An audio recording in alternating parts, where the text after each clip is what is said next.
ওই ছেলেকে পুরুষ বলে না যে ছেলে একটা মেয়ের মেসেঞ্জারে রিপ্লাই না পাওয়ার জন্য বালিশের মধ্যে ডুকরে ডুকরে কাঁদে, তাকে পুরুষ বলে না। ওই ছেলেকে পুরুষ বলে না যে ছেলে বিশেষ না হইলে পরে গলায় দড়ি দেওয়ার জন্য চিন্তা করে, ওই ছেলেকে পুরুষ বলে না।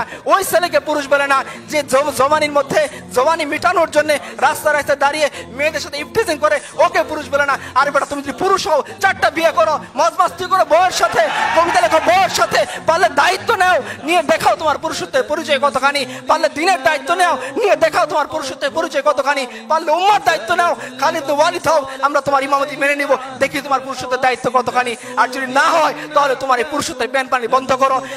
ইতিহাস তোমাকে মনে রাখবে না, ইতিহাস মনে রাখবে খালিদ ওয়ালিদকে, ইতিহাস মনে রাখবে জাফর ইবনে আবু তালিবকে, ইতিহাস মনে রাখবে আবু বকর উমরকে, যে উমর পারস্যের সামনে দাঁড়িয়ে চোখে চোখ রেখে কথা বলেছিলেন। ইতিহাস মনে রাখবে রিবি ইবনে আমরকে, যিনি রুস্তমের সামনে দাঁড়িয়ে বলেছিলেন রাসূলুল্লাহ সাল্লাল্লাহু আলাইহি সাল্লাম 3টে অপশন আমাদের সামনে দিয়েছেন, হয় ইসলাম কবুল করো শান্তিতে থাকবা, রুস্তম বলতে পারবো না, তাহলে অপশন 2 তুমি আমাদেরকে জিজিয়া দিবা, আমাদের অধীন হয়ে যাবা, রুস্তম বলতে পারবো না, তো অপশন নাম্বার 3 তলোয়ার সমাধান করবে তোমার আমার মধ্যে, হয় তুমি জীবিত থাকবা না আমি জীবিত থাকবো।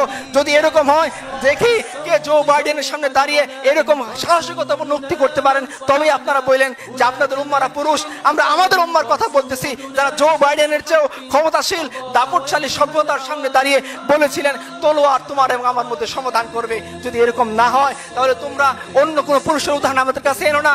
আমাদের কাছে হোসিমিন পুরুষ না, অমুক তমুক পুরুষ না, আমাদের কাছে পুরুষ হচ্ছেন রাসূলুল্লাহ সাল্লাল্লাহু আলাইহি ওয়াসাল্লাম, আমাদের কাছে পুরুষ হচ্ছেন তার চাচাতো ভাই জাফর ইবনে আবি তালিব, আমাদের কাছে পুরুষ হচ্ছেন আব্দুল্লাহ ইবনে ওমর, আমাদের কাছে পুরুষ হচ্ছেন যায়েদ ইবনে দাসিনা রাদিয়াল্লাহু আনহু, যারা মৃত্যুর মুখে হাসতে হাসতে নিজের জীবনকে দিয়ে যেতে পারেন শুধুমাত্র এক আল্লাহর জন্য, উম্মতের জন্য, দ্বীনের জন্য, এবং যারা নারীদের দায়িত্ব নিতে পারেন, যারা সমাজের দায়িত্ব নিতে পারেন, যারা অর্ধ পৃথিবীর বাদশা হয়ে ভিখারির মতো ফকিরের মতো জীবন যাপন করতে পারেন, আমরা এদেরকে পুরুষ মনে করি। আমরা তোমাদের আনা উদাহরণকে কখনোই পুরুষ মনে করি না।